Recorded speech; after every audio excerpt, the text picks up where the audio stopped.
The Telltale Heart by Edgar Allan Poe. True. Nervous. Very, very dreadfully nervous I had been, and am. But why will you say that I am mad?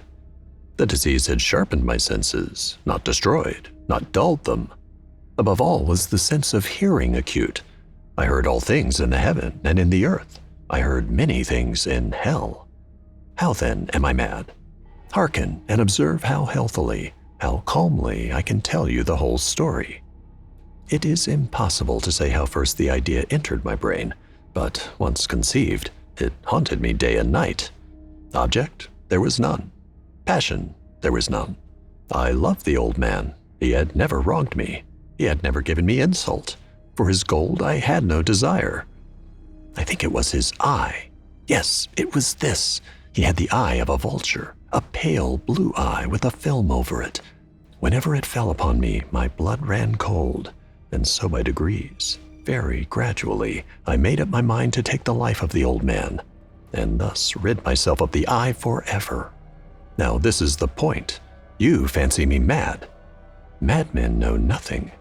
But you should have seen me. You should have seen how wisely I proceeded, with what caution, with what foresight, with what dissimulation I went to work. I was never kinder to the old man than during the whole week before I killed him. And every night, about midnight, I turned the latch of his door and opened it, oh, so gently. And then when I had made an opening sufficient for my head, I put in a dark lantern, all closed, that no light shone out, and then I thrust in my head. Oh, you would have laughed to see how cunningly I thrust it in. I moved it slowly, very, very slowly, so that I might not disturb the old man's sleep. It took me an hour to place my whole head within the opening so far that I could see him as he lay upon his bed. Ha! Would a madman have been so wise as this? And then, when my head was well in the room, I undid the lantern cautiously. Oh, so cautiously. Cautiously, for the hinges creaked. I undid it just so much that a single thin ray fell upon the vulture eye. And this I did for 7 long nights, every night just at midnight. But I found the eye always closed, and so it was impossible to do the work, for it was not the old man who vexed me, but his evil eye. And every morning when the day broke, I went boldly into the chamber and spoke courageously to him, calling him by name in a hearty tone, and inquiring how he has passed the night. So you see, he would have been a very profound old man indeed, to suspect that every night, just at 12, I looked in upon him while he slept. Upon the 8th night, I was more than usually cautious in opening the door. A watch's minute hand moves more quickly than did mine. Never before that night had I felt the extent of my own powers, of my sagacity. I could scarcely contain my feelings of triumph, to think that there I was, opening the door, little by little, and he not even to dream of my secret deeds or thoughts. I fairly chuckled at the idea, and perhaps he heard me, for he moved on the bed suddenly, as if startled. Now you may think that I drew back, but no. His room was as black as pitch with the thick darkness, for the shutters were close fastened through fear of robbers. And so I knew that he could not see the opening of the door, and I kept pushing it on steadily, steadily. I had my head in, and was about to open the lantern, when my thumb slipped upon the tin fastening, and the old man sprang up in bed, crying out, "Who's there?" I kept quite still and said nothing. For a whole hour I did not move a muscle, and in the meantime, I did not hear him lie down. He was still sitting up in the bed, listening, just as I have done night after night, hearkening to the death watches in the wall. Presently I heard a slight groan, and I knew it was the groan of mortal terror. It was not a groan of pain or of grief. Oh no, it was the low, stifled sound that arises from the bottom of the soul when overcharged with awe. I knew the sound well. Many a night, just at midnight, when all the world slept, it has welled up from my own bosom, deepening, with its dreadful echo, the terrors that distracted me. I say I knew it well. I knew what the old man felt, and pitied him, although I chuckled at heart. I knew that he had been lying awake ever since the first slight noise, when he had turned in the bed. His fears had been ever since growing upon him. He had been trying to fancy them causeless, but could not. He had been saying to himself, "It is nothing but the wind in the chimney. It is only a mouse crossing the floor, or it is merely a cricket which has made a single chirp." Yes, he had been trying to comfort himself with these suppositions, but he had found all in vain. All in vain, because death, in approaching him, had stalked with his black shadow before him and enveloped the victim. And it was the mournful influence of the unperceived shadow that caused him to feel, although he neither saw nor heard, to feel the presence of my head within the room. When I had waited a long time, very patiently, without hearing him lie down, I resolved to open a very, very little crevice in the lantern. So I opened it. You cannot imagine how stealthily, until at length a simple dim ray, like the thread of the spider, shot from out the crevice and fell full upon the vulture eye. It was open, wide open, and I grew furious as I gazed upon it. I saw it with perfect distinctness, all a dull blue, with a hideous veil over it that chilled the very marrow in my bones. But I could see nothing else of the old man's face or person, for I had directed the ray as if by instinct precisely upon the damned spot. And have I not told you that what you mistake for madness is but over-acuteness of the sense? Now, I say, there came to my ears a low, dull, quick sound, such as a watch makes when enveloped in cotton. I knew that sound well, too. It was the beating of the old man's heart. It increased my fury, as the beating of a drum stimulates the soldier into courage. But even yet I refrained and kept still. I scarcely breathed. I held the lantern motionless. I tried how steadily I could maintain the ray upon the eye. Meantime, the hellish tattoo of the heart increased. It grew quicker and quicker, and louder every instant. The old man's terror must have been extreme. It grew louder, I say louder, every moment. Do you mark me well?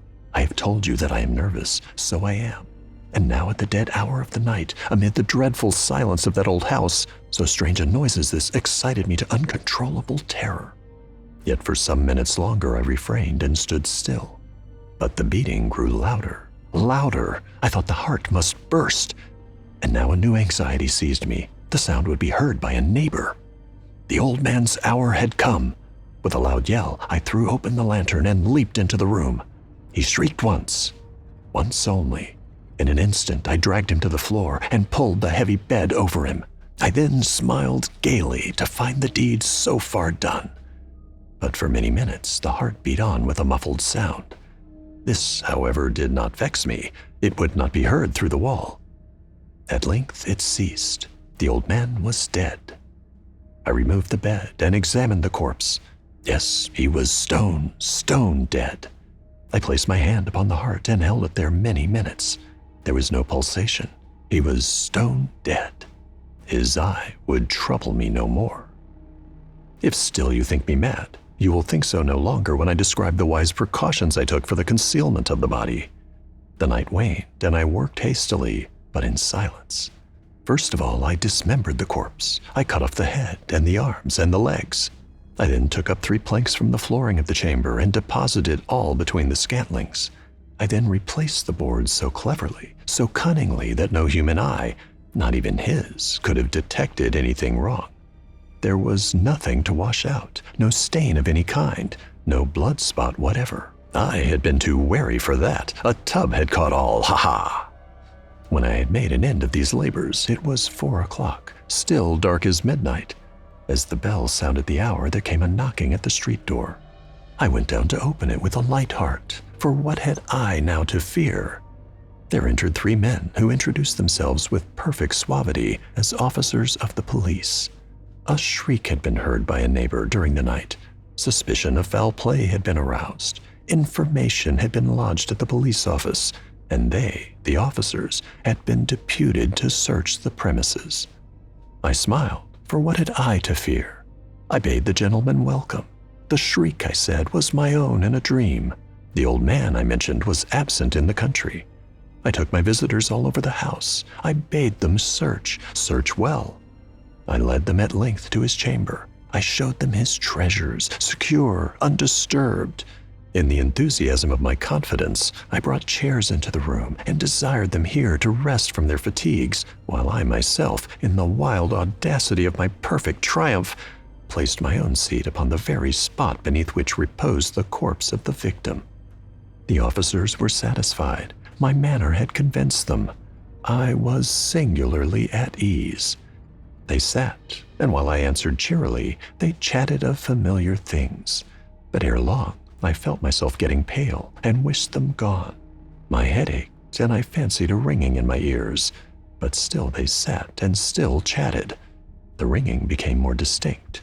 It continued and became more distinct.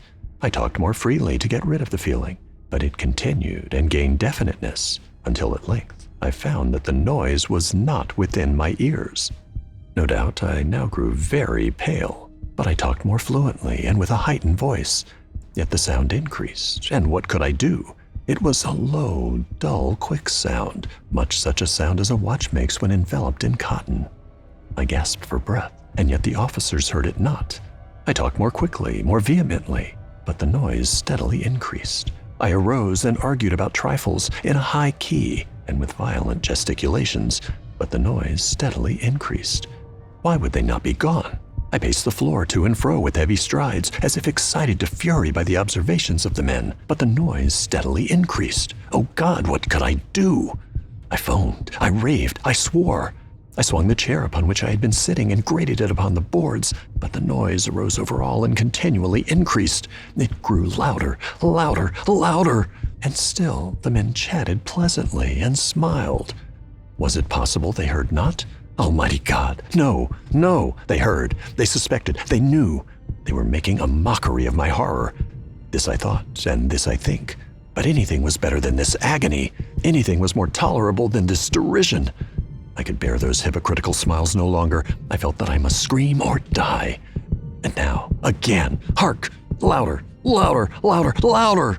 Villains, I shrieked, dissemble no more. I admit the deed. Tear up the planks. Here, it is the beating of his hideous heart.